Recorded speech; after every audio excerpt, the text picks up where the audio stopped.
રાજકોટ જિલ્લા પંચાયત માટે સેન્સ પ્રક્રિયા હાથ ધરાઈ છે। લોધિકા અને પડધરી સહિતના દાવેદારોને સાંભળવામાં આવશે। રાજકોટ તાલુકાના દાવેદારોની રજૂઆતો બાદ લિસ્ટ તૈયાર થઈ જશે। સાંજ સુધીમાં તમામ દાવેદારોનું લિસ્ટ પ્રદેશમાં મોકલાશે।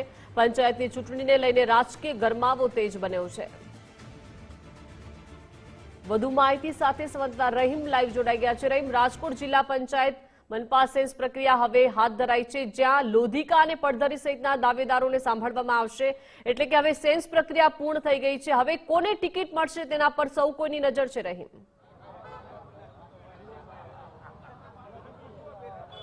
ચોક્કસપણે રાજકોટ મહાનગરપાલિકાની જો વાત કરવામાં આવે તો 18 વોર્ડ અને 72 ઉમેદવારો છે તે મેદાનમાં ઉતારવાના છે। જો વાત કરવામાં આવે તો 1010 ઉમેદવારોએ દાવેદારી કરી છે। હવે આનું લિસ્ટ છે તે તૈયાર કર્યું છે શહેર ભાજપ પ્રમુખને સાથે નિરીક્ષકો દ્વારા। આ જે દાવેદારો છે તેનું આંકલન છે તે કરવામાં આવશે। તેમાંથી અમુક પેનલો તૈયાર કરી અને પ્રદેશમાં મોકલવામાં આવનાર છે અને પ્રદેશ બાદ ત્યાંથી મોહર લાગ્યા બાદ આ નામોની જાહેરાત થઈ શકે છે।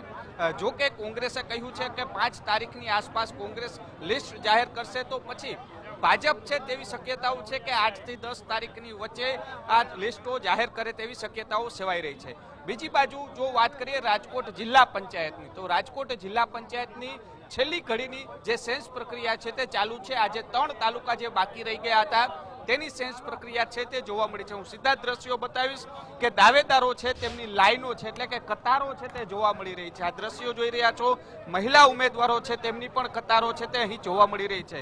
અત્યારે લોધિકા તાલુકાની જે દાવેદારીઓ માટે છે તે સેન્સ પ્રક્રિયા યથાવત છે તે જોવા મળી રહી છે। લોધિકા તાલુકાના બાદ જે કહી શકાય કે પડધરી તાલુકો ને ત્યારબાદ રાજકોટ તાલુકો, આ 3 તાલુકાની આજે સેન્સ પ્રક્રિયા છે તે હાથ ધરવામાં આવનાર છે।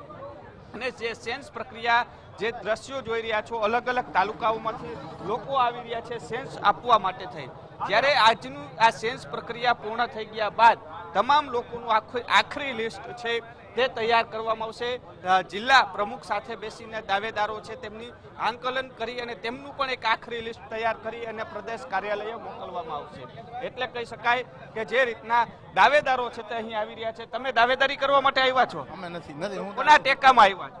તાલુકા પંચાયત કઈ વાજડી વળની સીટમાં, આદિવાસી સીટમાં, એના માટે આવ્યા છે।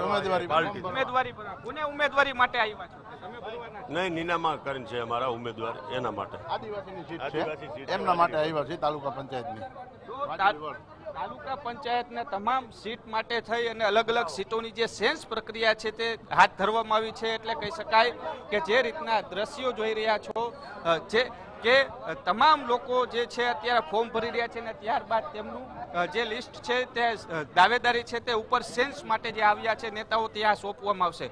પરંતુ હાલ જે વરસાદ છે તે વિઘ્ન બન્યો છે, કારણ કે રોડ ઉપર જે રીતના વરસાદી છાંટાની શરૂઆત થઈ છે તેના કારણે ફોર્મ ભરવાની કાર્યવાહી છે તે અત્યારે અહીંથી બંધ કરી છે અને જે ફોર્મ ભરવા માટેની કાર્યવાહી છે તે ઉપર લઈ જઈ રહ્યા છે બિલ્ડિંગની અંદર। કારણ કે જે રીતના દાવેદારોની કતાર છે તે અહીં જોવા મળી રહી છે, પરંતુ વરસાદ વિઘ્ન બન્યો છે। રોડ ઉપર છે જે દાવેદારો આવ્યા છે ત્યાં જ્યાં પણ છાયો મળે છે ત્યાં તેઓ ઊભા રહી જાય છે, કારણ કે વરસાદી જે માવઠાની શરૂઆત થઈ છે તેની અસર છે તે રાજકોટમાં જોવા મળી છે। એટલે એક કહી શકાય કે એક તરફ સેન્સ પ્રક્રિયા અને બીજી તરફ વરસાદી માવઠાના કારણે રસ્તા ઉપર વરસાદી છાંટા જોવા મળી રહ્યા છે અને સાથે સાથે દાવેદારો છે તે જિલ્લા ભાજપ કાર્યાલયની અંદર લઈ જવામાં છે। કારણ કે મંડપ નાખ્યો હતો, તડકો હતો તેના કારણે મંડપ નાખ્યો હતો, કારણ કે જિલ્લામાંથી દાવેદારોની સંખ્યા વધારે જોવા મળતી હોય છે અને તેના કારણે સગવડતા તો કરી હતી, પરંતુ વરસાદી માવઠાના કારણે હાલ આ ટેબલ બંધ કરી અને અંદર લઈ જવી પડે તેવી પરિસ્થિતિ ઊભી થઈ છે। એટલે કહી શકાય કે ચૂંટણીનો રંગ જામ્યો છે, કારણ કે માત્ર રાજકોટ મહાનગરપાલિકાની 72 સીટ માટે 1010 દાવેદારો નોંધાણા છે। હવે આ દાવેદારો છે તેમને લિસ્ટ આંકલન કરવામાં આવશે અને ત્યારબાદ જિલ્લામાં આજે કાર્યવાહી પૂરી થશે અને જિલ્લાની જે લિસ્ટ છે તે તૈયાર થશે। એટલે કહી શકાય કે ચૂંટણીનો રંગ જામ્યો છે। રાજકોટ શહેર અને જિલ્લામાં કોને ટિકિટ મળશે તે સૌ કોઈની નજર છે તે જોવા મળી છે। જી દીપિકા। જી રહીમ, આભાર વિગત સાથે જોડાયા તે બદલ।